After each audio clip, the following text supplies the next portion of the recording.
ঘোড়া সাউন্ডের সাথে কম্পিটিশন করার আগে নাসিরুদ্দিন কোম্পানির 45 বিড়ির মতো খুব তো লম্বা লম্বা ডায়লগ ছাড়ছিলেন। ডায়লগ ছাড়া বন্ধ কর। তোদের মতো এক টাকার ডায়লগ না আমার পকেটে এক বান্ডিল বিড়ির মতো পড়ে থাকে। তাই বলছি আমার সাথে বেশি কম্পিটিশন করার কথা বলিস না।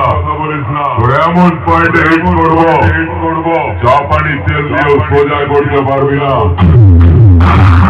পাড়ার ছেলেরা কাকু বলে ডাকবে, বাপ কোনোদিন হতে পারবি না। বাঁচতে চাইলে আমার সামনে না দাঁড়িয়ে 2-4টে টিফিন কৌটো কিনে পাড়ার অঙ্গনওয়াড়ি স্কুলের সামনে লাইনে দাঁড়াগে যা।